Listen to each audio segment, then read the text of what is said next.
So we'll go ahead and get started. Welcome to the inaugural webinar in the Spring 2019 MTE Partnership webinar series, in which we will give an overview of the MTE Partnership as a whole. I am joined by Wendy Smith from the University of Nebraska-Lincoln, Margaret Moore Schroeder from the University of Kentucky, and I'm Gary Martin at Auburn University. And we are the PI team for the NIC-Transform project, which is sponsoring this webinar.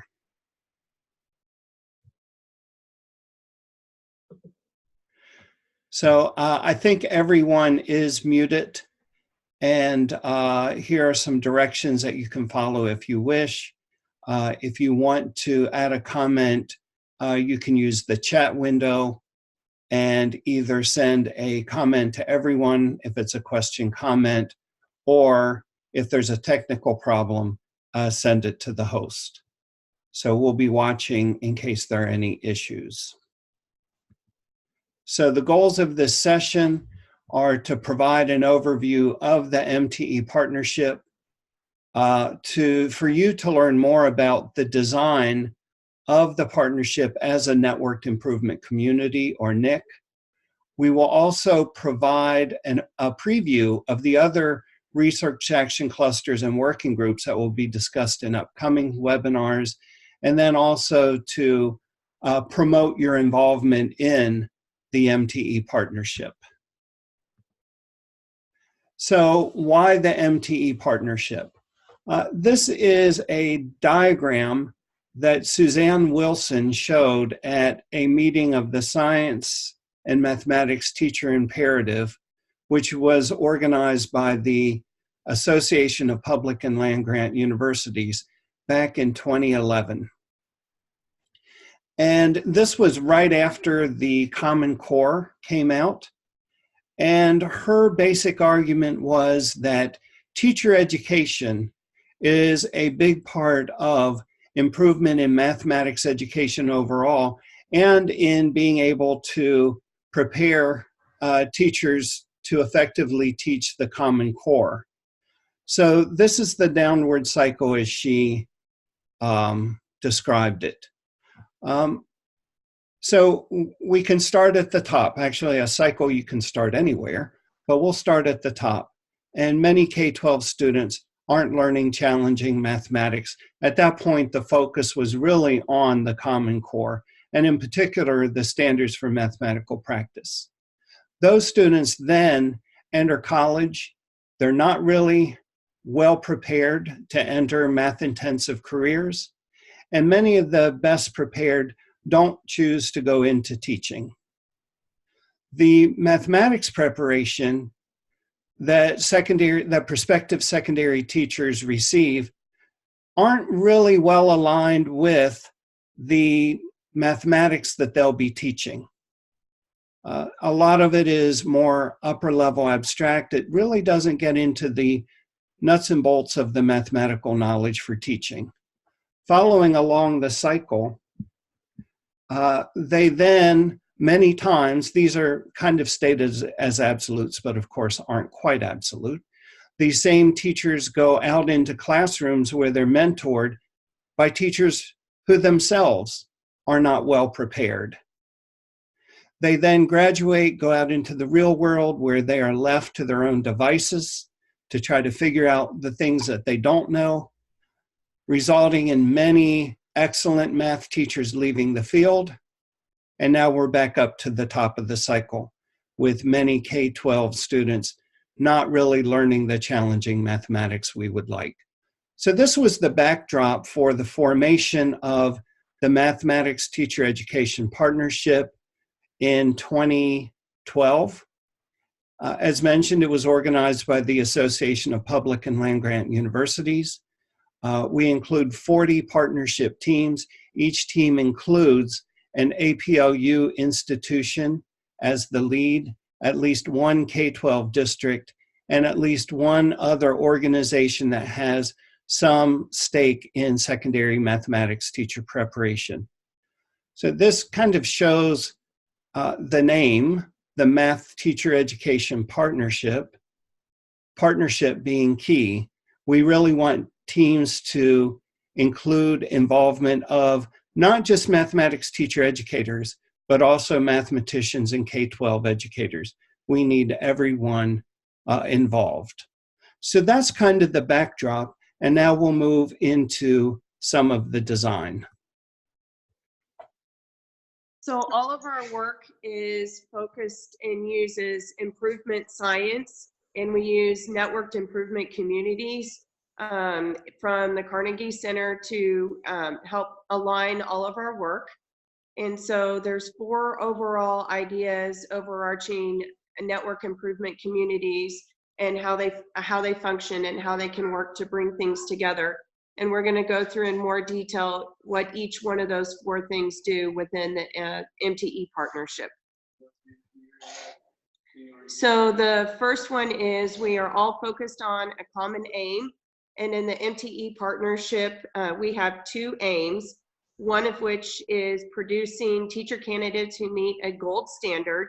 We want them to be well prepared when they exit their teacher preparation program to meet college and career readiness standards, including the Common Core and other ones. And then, as Gary mentioned previously, we also want to increase the quantity of well-prepared candidates. And all of the work that we do in the MTE partnership, we always ask ourselves if we are focusing on the 2 parts of our aim to make sure that we continue to make forward progress in the work that we do. And the second, under problem analysis, when we look at what we're doing and why we're doing it, we've come together and created guiding principles for what secondary mathematics teacher preparation should look like. And that is a document that you can find at this link here. And the guiding principles are the overall vision for the MTE partnership, and they are to be used by the partnership and by secondary mathematics teacher preparation programs to help focus and define and refine how we prepare secondary mathematics teachers.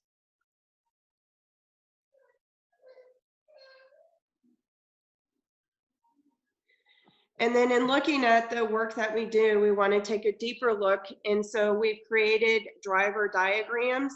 And a driver diagram helps to represent what our theory of practice is for the improvement science that we're working on. And it also helps to make sure that we're all using a common language and coordinating our efforts together, since there's a lot of moving parts. The primary drivers are our hypotheses, and everything else from there helps to influence those primary drivers. And we're going to take a look at those primary drivers on the next slide.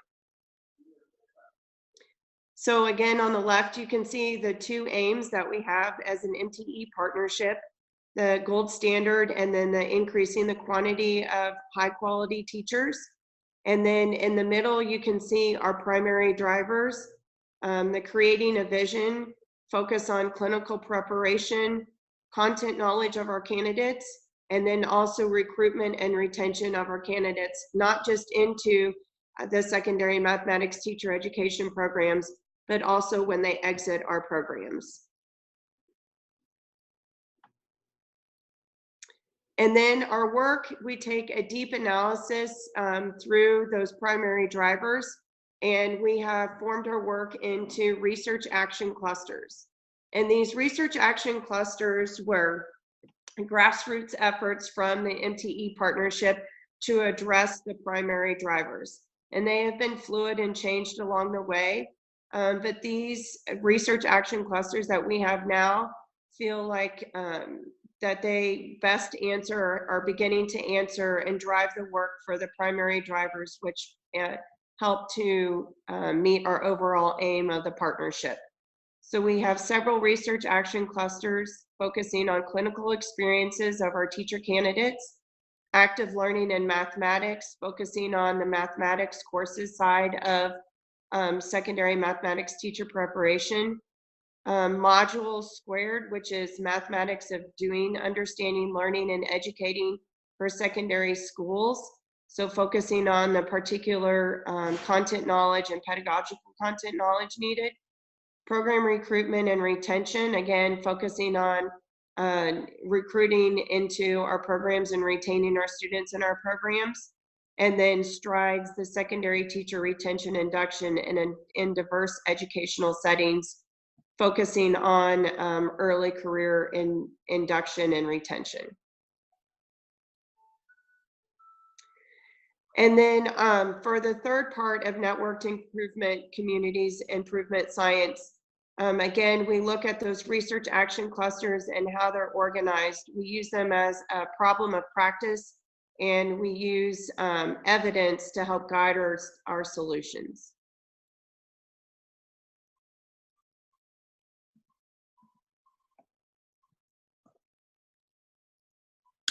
Okay, so one of the ways that we do the improvement science is through what we call plan, do, study, act cycles.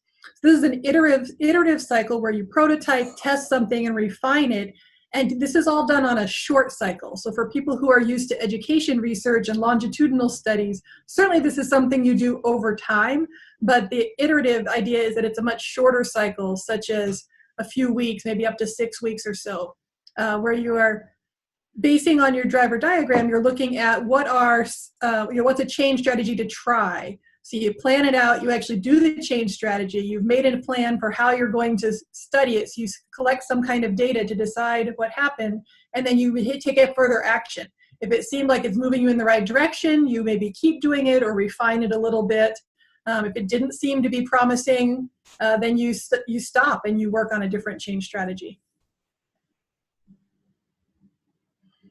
So the other principle is networked to accelerate progress. This is the idea of don't have everybody reinvent the same wheel. We're all trying to prepare secondary mathematics teachers across the country, and it's not that different to prepare a math teacher to teach in Nebraska versus Alabama or Kentucky or California. Certainly there are local contexts, but there are some very common features that we can share. And so part of the work of a research action cluster is to work together and to have different people testing different parts of the problem, or to have people testing the same part of the problem in different contexts, and then sharing all that we're learning back together in order to accelerate our own progress. And we don't try to control variation, we try to understand the contexts. So this is a more fleshed out driver diagram that has all the parts that Margaret explained, plus we also, under the primary drivers, have two kind of interlocked principles of promoting equity and social justice and transforming programs. These are two areas that have emerged as working groups, and while we discussed having these be their own research action cluster, both of these ideas kind of permeate and span all of our ideas. All of the drivers need to be looked at through a lens of equity and social justice, from the vision to the clinical preparation to the content knowledge to the recruitment and retention. And in order to achieve our gold standard and our aim of more and better new math teachers, it takes a whole systemic approach to program transformations in order to get there. And so this also has to do with all of our drivers. So the research action clusters, Margaret actually already explained those, so I don't think I need to go over, but we have the 5 main research action clusters, 2 working groups, and one of the principles of having a networked improvement community is we've looked at the landscape and decided what our priorities are, but these aren't necessarily the priorities forever. As things happen, as we learn more, then some of the research action clusters might conclude and others might start, so that it's a dynamic process. And this networked improvement community design it offers hope for attacking what some in the literature are called wicked problems. These are problems that are not just something that you can just change one thing and make it better. We didn't get to this current state of our education system through one reason, and so it takes a systemic look. And the NIC design helps us to focus. There's so much. Sometimes when you have a wicked problem or a problem that seems overwhelming, there's so many places to do and so much that needs attention. So we're able to specifically focus on our aim and driver diagram. And as a new opportunity comes up, we can stop and say, okay, but will this help our aim? Is this part of our driver? And what we've shared here is the driver diagram for the MTE partnership overall. each rack and working group has its own specific aim and driver diagram as we drill down to the smaller pieces. By working through improvement cycles, that helps the focus be on actual improvement, and it reinforces the idea that program transformation isn't something where you suddenly get there, your program is transformed, and you're done, but rather it's an iterative, continuous improvement process. The networking really helps us divide and conquer, so different groups can focus on different aspects of the problem, and then we can collectively learn from everybody's expertise. Being part of a network also helps increase motivation and commitment. This is not anything that any of us are just, that while working on math teacher preparation is part of our jobs, working on the improvement may not be part of most people's jobs. And so having a group kind of to help keep you accountable helps us remember, oh, hey, we're meeting again with our research action cluster next month. I better make sure I've gotten this done. So having kind of an accountability group helps. Okay, and so how the MTE partnership hopes is to reverse the cycle. So instead of having students when the students enter college, that's where the program recruitment and retention is working. The math courses taken so that we would have better and more well-prepared teachers. The math courses taken is being worked on by 2 research action clusters, the active learning to help with the first year courses, and then the modules to help with the upper level mathematics courses so that secondary teachers develop a deep mathematical knowledge for teaching. And then the clinical group is working on the clinical experiences so that prospective teachers get apprenticed in classrooms of teachers who are effective mentors and not just maybe the most senior person.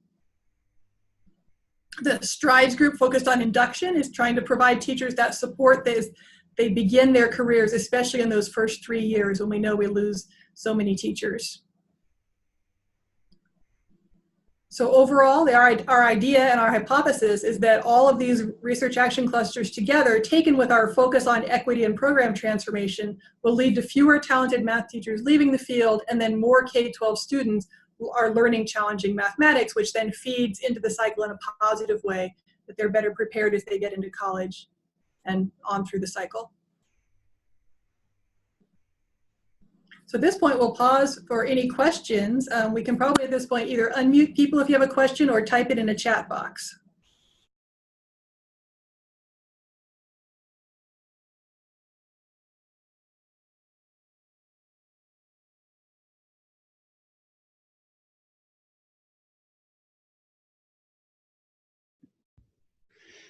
Anyone?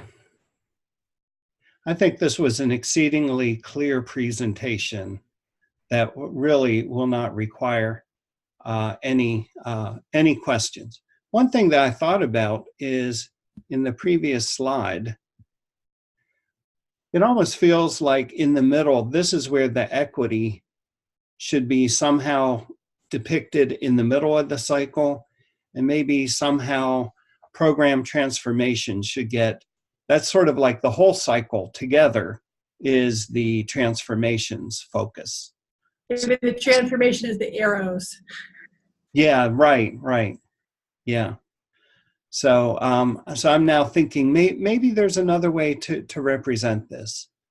But I think that the important thing here is that and this was not really purposeful. It was just by doing the problem analysis and then following the driver diagram, we really did end up reversing the whole cycle. Jim Lewis did a presentation maybe 2 years ago at one of the conferences, and it was really exciting when he went back to this cycle to think about how we really were addressing the whole cycle. Any other questions?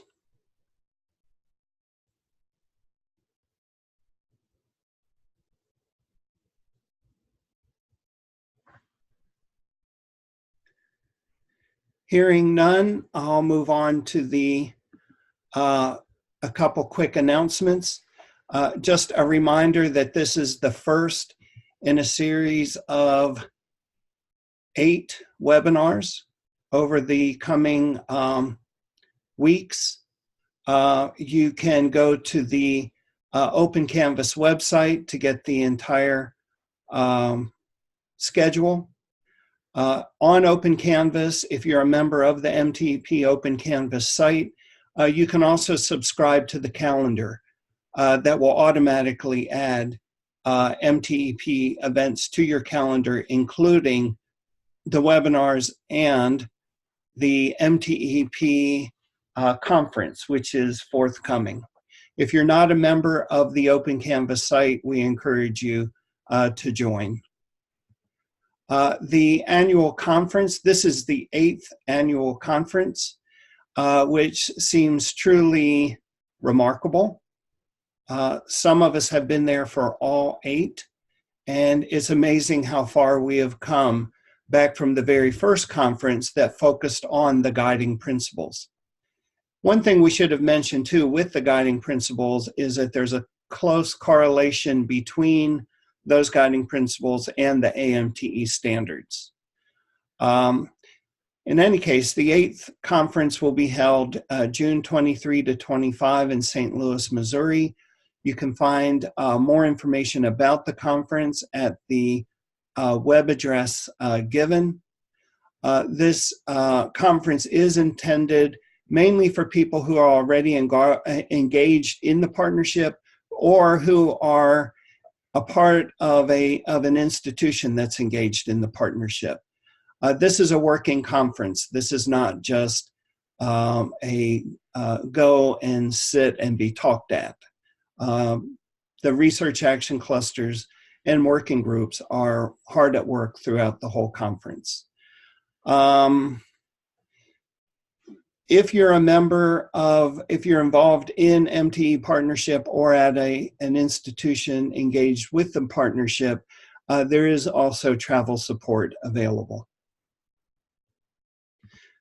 So with that, we will thank you for participating in this inaugural webinar.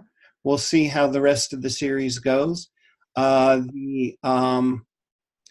Gary, we do actually have a question now to answer that I think is a great question. Someone has a question? Okay. Yeah, so in the chat, Brittany asked a great question. For somebody who's joined an institution that's getting started in the partnership, what are the suggestions for choosing a RAC? And yes, there'll be other webinars looking at them specifically, but I think that's a great question because we're all at different places. And so in some sense, we're looking at different things. And so some institutions, in some sense, their biggest priority is their numbers have dropped off. A lot of people have seen in the last 3 to 5 years, the number of new teacher candidates even applying to their programs is cut in half. And so for some of those programs, maybe you need to focus the most on recruitment because there's really, there's a point, but not as much point in trying to refine and reform other things if you don't even have the teacher candidates to start with. Other places, they've got the teacher candidates, got everything, but then their teachers quit in their first couple years of law. So maybe they need to focus a lot more on induction, partnering with the school district. Other places, maybe your question is, I think we're just not doing a great job with the math classes. So I need to focus on either the active learning or the modules.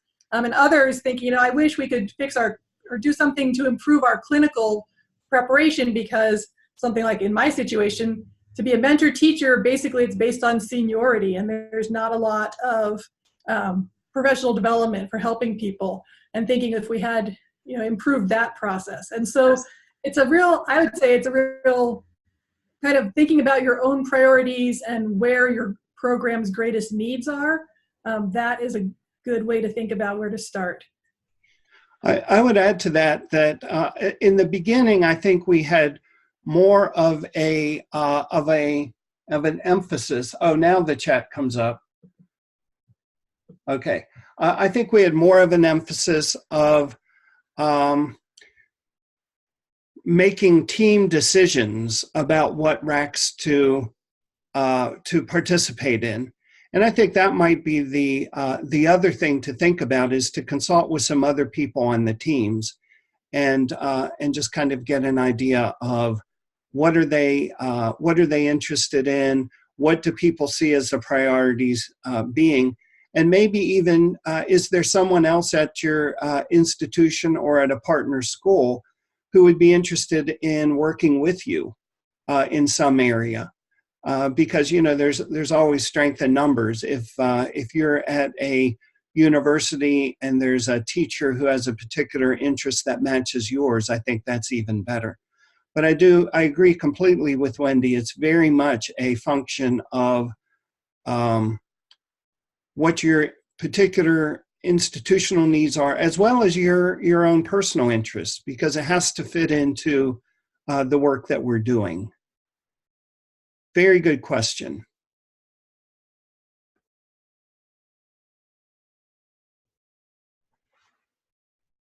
Okay, so thank you for the great question. Well, thank you to everyone for participating. We hope to see you in St. Louis. If you have any questions, there are our emails. Just give us an email or reach out to us on Open Canvas, and we'll be glad to try to help with any questions you may have. Any final thoughts from others of the presenters? Nope, just looking forward to seeing people at the other webinars that will each focus on one of the research action clusters or working groups. Yeah, so that, by the way, would be another way to kind of get a sense of the work and how well it might match your interests. We're trying to keep these short, snappy, and to the point. And so that I think would be a good opportunity. Okay, we're done in half an hour. We said 20 to 30 minutes, so we did our job. Thanks, everyone. And keep in touch. Bye.